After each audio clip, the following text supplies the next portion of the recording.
Alô galera, Vasco e Análise, aqui Marcelo falando. Bom, vários assuntos hoje aí, né? Quarta-feira, dia 24 de janeiro, né? Véspera do jogão de bola. Jogo de bola, né, amanhã, né? Vasco e Madureira. Times titulares, melhor, time titular com os titulares. Acho meio difícil o Ramon Dias colocar todos os titulares em campo, né? Até porque ainda não está na cabeça dele o campinho mental que eu sempre falo aqui, né? Todo vascaíno, todo torcedor tem o seu campinho. E o técnico, por óbvio, também tem o seu campinho mental, né? Quem ele vai colocar e tal. Acho que não vai mudar muito, né? Léo Jardim, Paulo Henrique, como ele vem apresentando aí, João Vitor, Medel e Piton, Zé Gabriel, Paulinho Praxedes, David Verrete, e aí vem a história, né? Se entra o Rossi pela direita e o Payet ficar no banco, ou se bota o Payet para jogar e só o David e o Rossi fica no banco, né? Porque é assim que ele tem colocado o time do Vasco para jogar. Vamos aguardar. Aqui não sou mandinar, né? Mas tem o meu campinho também, que não é no 4-3-3, é do 4-4-2. Sempre falo isso aqui, né? Imagina só, Jair e Praxedes sustentando no meio de campo, né? Praxedes pela esquerda, Jair pela direita, sem subir muito, né? Deixando até um lateral de cada vez subir mais para fazer uma superioridade numérica para o lado que estiver atacando, né? Paulinho mais soltão ali, mais solto, bem soltão, marcando menos, mas marcando menos. Payet solto totalmente, né? Junto com o David e o Verrete. Temos que liberar o Paulinho, né, para jogar mais perto do Payet, colocar o Payet para jogar no 4-4-2. E o David e Rossi, perdão, David e Verrete, Rossi e Verrete, Eric Marcos e Verrete, né? Acho que o 4-4-2, um dia eu vou ter aqui minhas preces ouvidas por Dom Ramon Dias, né? Bom, vamos lá. Pedrosa, né? O repórter vascaíno, Pedrosa, vascaíno repórter Pedrosa, né? Lá no SBT disse que o Marlon está sendo vendido, não pelo que já jogou até hoje, mas pelo potencial produtivo, o potencial futebolístico que tem. Olha, como pode um negócio desse, né? Um repórter, né? De nome, inclusive, do SBT, né? Dizer que o Marlon Gomes, nossa joia, estaria sendo vendida para um comprador, claro, não pelo que jogou, pô, mas pelo potencial. Pelo amor de Deus, né, cara? É esse, hoje em dia, o nível do nosso jornalismo que a gente tem aí, né? Os caras abrem a boca, 6 ou 7 merdas saem, 3 ou 4, mais ou menos, é palatavelmente digerível, né? Não tem jeito, né?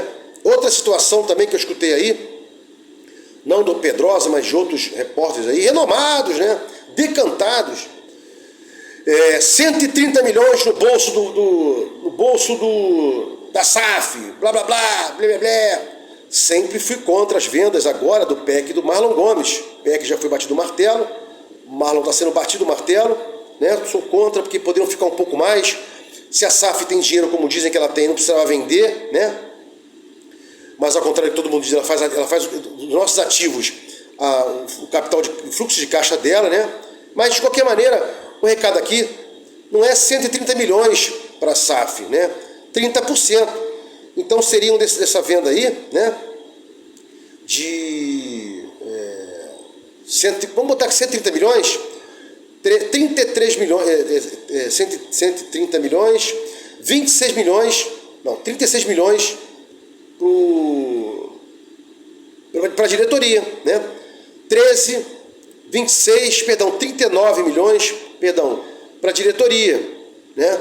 Então, quanto mais jogador for vendido caro, melhor para o Vasco, para a instituição, CRVG e tal, que também leva aí 30%, né? Se eu não estiver enganado, 13, 26, 39 milhões aí para o Vasco, né?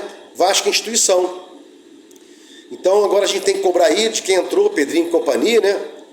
Vendas com valores a preços bons, né?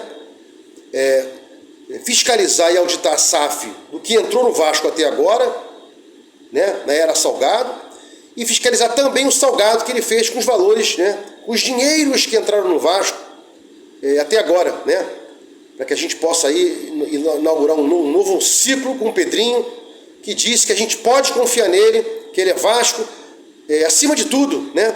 Então eu vou apoiar o Pedrinho aqui, mas vou cobrar, né? Que ele fiscalize e tal, inclusive o contrato que ele tanto decanta aí, né?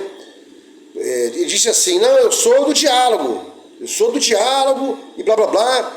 Mas como você não seria do diálogo, Pedrinho, tem que seguir um contrato. Se você for contra o contrato, não tem nem como ser diferente. Então tem que ir no diálogo, né? O que tiver no contrato que o Vasco tem que cumprir, diretoria vai ter que cumprir, o que for da SAF para fazer, ela vai ter até rolar. A gente espera só que você, né, faça cumprir o contrato e não deixa aí livremente, como o Salgado deixou, né, a SAF sem fiscalização, auditoria, blá blá blá blá blá blá blá blá. E mais, nos transfer bans que o Vasco iria sofrer no passado, já poderia ter sido acionado pelo Vasco uma cláusula que dizia o seguinte, olha, você atrasou o primeiro pagamento, o segundo, eu já posso reaver as cotas, as ações que você comprou, para que eu possa reaver o Vasco. O Salgado não fez isso. Então o Pedrinho tem que fazer. Isso é muito importante. Se ele realmente quer que a gente fique do lado dele, que ele use as cláusulas benéficas para o Vasco, inclusive, se for o caso, com retomada de cotas de capital social. E mais, ele tem que saber, né, que mesmo uma empresa que tenha 30%, quem tenha 70%, a outra parte, o majoritário, né, tem regras a cumprir, né? Bom nome no mercado, inclusive, blá blá blá. Pode até um dia, se for o caso, né,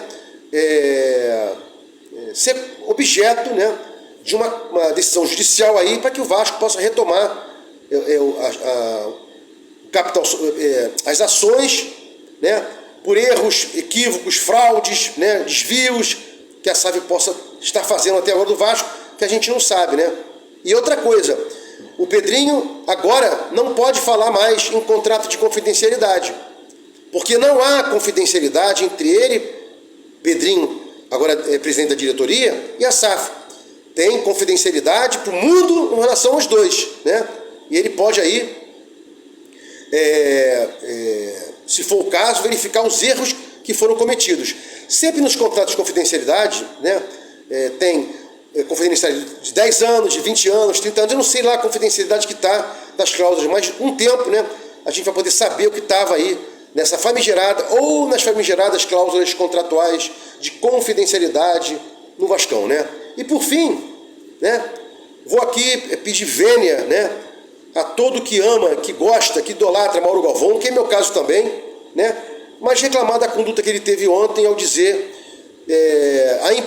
a imputar ao Orelano uma conduta que ele não tem como falar, não tem como provar. É leviano isso, inclusive, Mauro Galvão.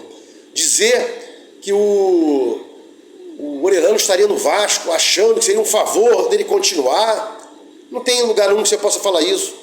E mais, que ele, se não quer ficar no Vasco, também não tem prova que ele não quer ficar no Vasco. Então foram duas leviandades. Uma, dizer que ele realmente não quer ficar no Vasco, não há provas disso. E dizer também que ele acha, Mauro Galvão, que o Orelano estaria pensando que ficar no Vasco seria um favor ao Vasco, blá blá blá.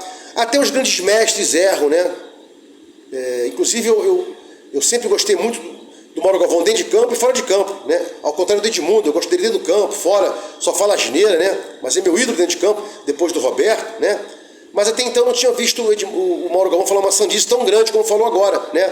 Leviandade não pode ser falada, tem que ser até afastado aí. Nada de leviandade, né, no mundo, né? Até porque Mauro Galvão começou aos 18 no Inter, campeão esse ano pelo Inter brasileiro, né? Zico começou aos 21, Roberto com 17, e ninguém é Roberto, Zico ou Mauro Galvão. Existem Orelanos, existem fulanos de tais, né? Chico das Couves, né? Então, impor ao Orelano uma conduta que de repente ele não tenha, né? Vai com calma, que ele vai crescer, né? E mais, o Orelano não tem provas, né, que ele está jogando mal, inclusive está se esforçando, fazendo 2 gols, dando 2 assistências e fazendo um golaço agora no último jogo contra o Sampaio Corrêa. Então ficar, parece que ele quer e está vibrando os gols. Vasco e análise, fiquem com Deus e até o próximo vídeo.